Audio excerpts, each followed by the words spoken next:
Gen Z परेन नि के रे त्यसलाई के भन्छ जेन्जेट पुरो जेन्जी एक्सचेन्ज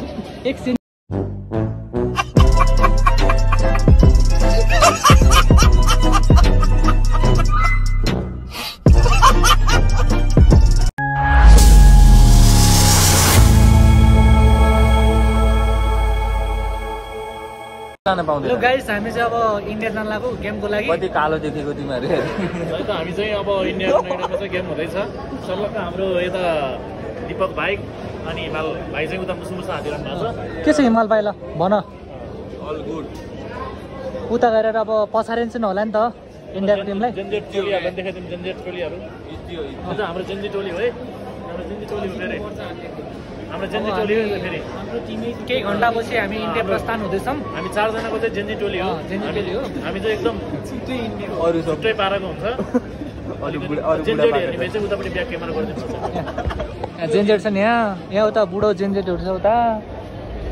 हाम्रो छोटो मिठो भ्लगमा लाइक सब्स्क्राइब गरिदिनु होला हाम्रो यहाँ जेन्जेट ग्रुपमा हाम्रो राज दाइ चाहिँ वेलकम हाम्रो अभिभावक तपाईँ के भन्नुहुन्छ दाइ यो जेन्जी परेन नि के रे त्यसलाई के भन्छ जेन्जेट पुरो जेन्जी एक्सचेन्ज पऱ्यो है तपाईँ जेन्जेट कि जेन्जेट अन्त जेन्जेटहरू वेलकम भएको छ स्वागत छ दाइ मेरो भ्लगमा वाउ नाइस थ्यांक यू लभेन दाइ वेलकम छ ल भरत दाइ वेलकम कुन ग्रुपले दाइ जेन्जेट ग्रुप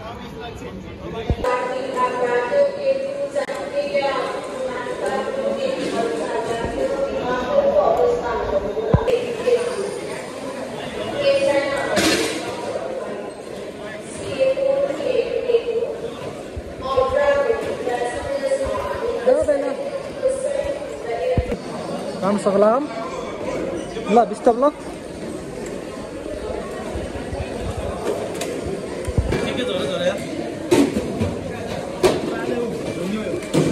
मिलाउनै मिलेन के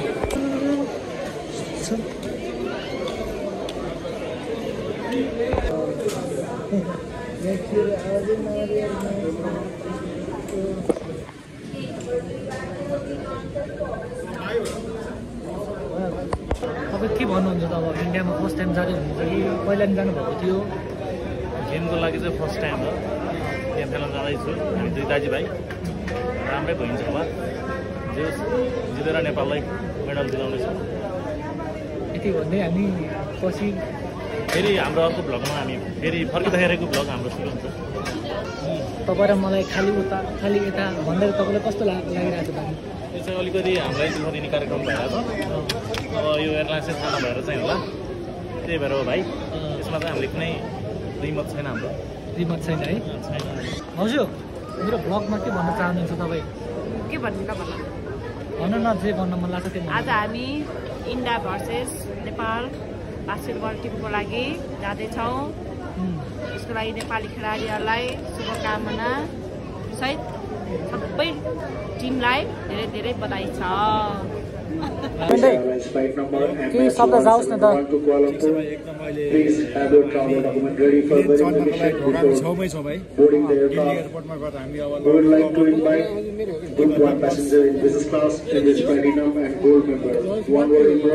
गर्दैछौँ भाइ दिल्लीसम्मको लागि दिल्ली एयरपोर्टमा झरेर त्यहाँबाट हामी अझ 1.5 घन्टा जति गाडीको यात्रा गरेर हाम्रो हस् हस् धन्यवाद भाइ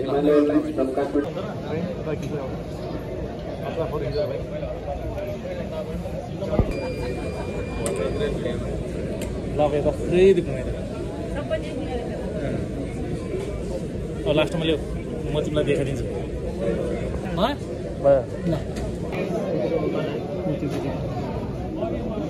फर्के आँखाले यसरी राखेर ल मलाई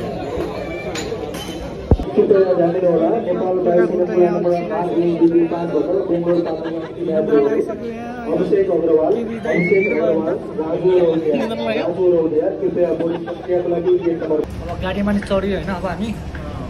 चाहिँ ढाका एयरपोर्टको गाडीमा छौँ 2 दाजुभाइ चाहिँ अरूहरू चाहिँ सब जेनवाईहरू चाहिँ सर्लक्क एम्बुलेन्समा जाँदै हुनुहुन्छ पछि एयरपोर्टमा गएर भेट्नु यस्तो छ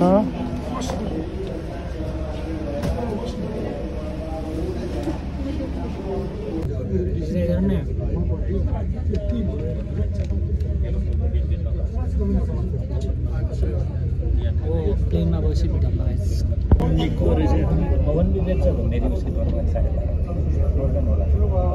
यत्रो अब हामी याद गर्न लाग्छ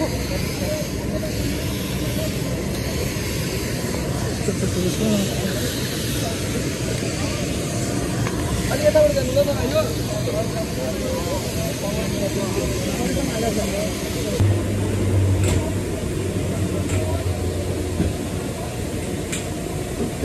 बिस्तारै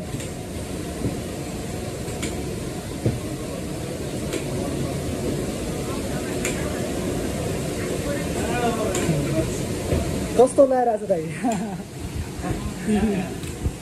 बुझ्दै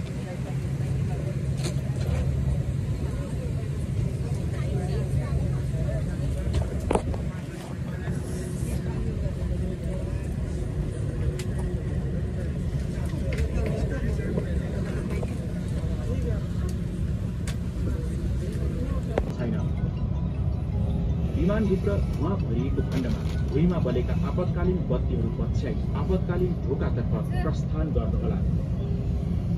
आपतकालीन ढोका तपाईँको नजिक पनि हुन सक्छ।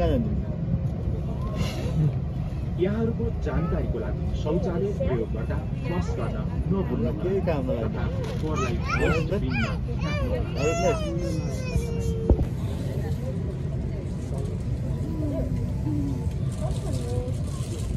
फ्याँक्नुहोला।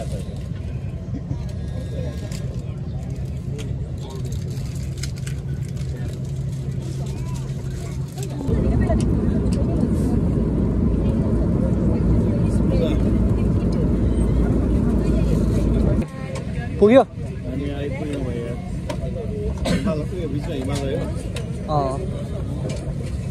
हामी आइपुगेको छौँ अब हजुर पासपोर्ट कौन सा इंडियन आपको नेपाली फॉर्म भर रखा है फर्म भर्नु परेगा सर यो त के भन्नु त के छ हामी इन्डियाको एयरपोर्टमा छौँ होइन अब एकैछिनमा अब पाण्डेसँग पनि भेट हुन्छ पाण्डेसँग भेटेपछि हामीले चाहिँ देखाउनेछौँ ल आपका भी भिडियो आ रहा होना चाहिए ना क्यों okay okay okay sir okay इन्डियामा अवतरण भइसकेछ त्यसपछि हामी चाहिँ होटलतिर लाग्दैछौँ अहिले एयरपोर्ट हो ओके ओके ओके दाइ ल यति गरेपछि ल भ्लगमा बनाउनु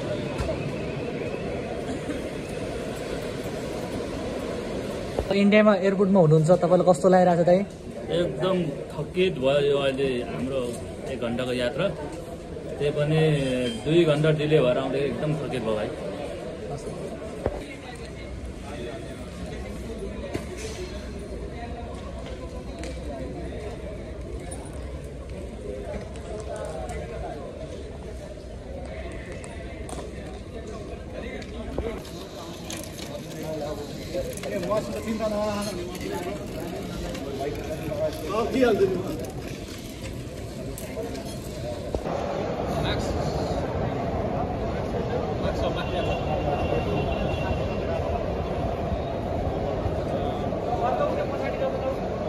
दिक्कत नहीं होगी स्टाफ है सब कुछ है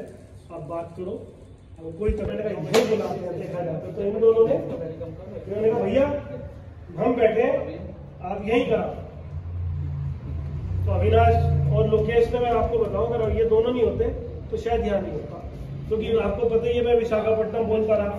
ग्वालियर बोलता रहा तो ये दोनों भाई हमारे उन्होंने कहा आप टेंशन मत लो अब हामी इन्डिया आइपुगिसक्यौँ के भन न तिमी अब खेलाडी साथीहरूलाई इन्डिया आएर कस्तो लागिरहेछ मलाई त धेरै नै रमाइलो लागिरहेछ अनि के अरे एउटा कुरा चाहिँ जस्तै बिजी चाहिँ प्लेनमा आयो कुनै गाडीमा होइन भिन्न भिन्न अनुभव चाहिँ कस्तो भयो ल भन प्लेनलाई मैले जितेर आएँ नि अलि छिटै चाँडै आयो है चाँडै आएँ नि प्लेनमा आउनेहरू किन ढिला हामी आकाशमा उडाउडे भयो क्या केटाहरू आकाशमा चाहिँ के फन पनि घुमिरहेको थियो कि आकाशमा हामी त अब सोचिरहेको थियौँ रोडमा मात्र जाम हुन्छ भनेर तर आकाशमा नि जाम हुने रहेछ कि त्यही भएर चाहिँ हामी ढिले भयो कसो रमाइलो हुँदैछ जो सब रमाइलो हुँदैछ अन्त पाण्डे दोष अब रमाइलो गर्ने हो अब त्यसपछि अब नेक्स्ट भ्लगमा भेटौँला अनि के अरे भोलिको गेमहरू के छ प्लान केटाहरूको भोलिको चाहिँ अब अहिलेसम्म हामीले राम्रो ट्रेनिङहरू गरिरहेको छौँ पक्कै पनि अब हामीले के दोष राम्रो रिजल्ट ल्याउँछौँ भन्ने आश गरेको छौँ हाम्रो युवा केटाहरू युवा खेलाडीहरू होइन जोस त भोलि टक्क देखाउनु पर्छ मैदानमा भोलि चाहिँ हामीले चाहिँ राम्रो रिजल्ट ल्याउँछौँ भन्ने आश गरेको छौँ अब बोल्नुभन्दा पनि हामीले ग्राउन्डमा देखाइदिन्छौँ ल दामी